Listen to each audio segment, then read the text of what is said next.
Fijn dat je allemaal weer kijkt naar het knipbuisje van Franske.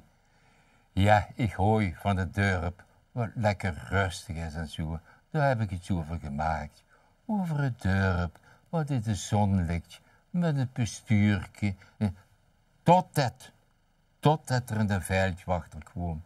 En een hele kwaaie plies. En een vervelende mens. Met het bestuurtje klootje hem. Je moet eens opletten wie het Teddy. Ja.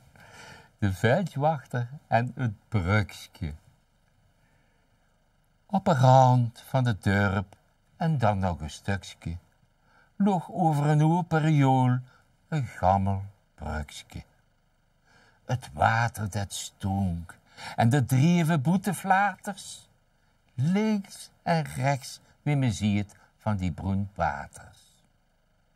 Er komen een oude veldwachter in dat gehucht. De heel overdreven vol van orde en tucht. Bijvoorbeeld, hij verbaliseerde lest heel gauw. En met s'avonds laat matten kloppen, zijn eigen vrouw. De mens kreeg een proces, die woon met kermis wat zaad. En ook bestoer, de brevierde, op een fietsenpaad. Aan de leste vroeg hij, is dat bruggetje veilig? De bestoer zag, één vriend wel, dat verzeker ik u heilig. De koddebeier liep de brug op, met een zakje erdoor. En zo dik onder de toter, van oer tot oer. Ik kan je bestoor uitskijken.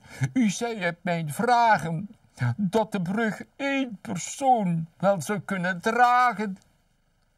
Klopt, zegt bestuurtje glimlachend met een knipoog erbij. Een gewaarschuwd man telt immers voor twee.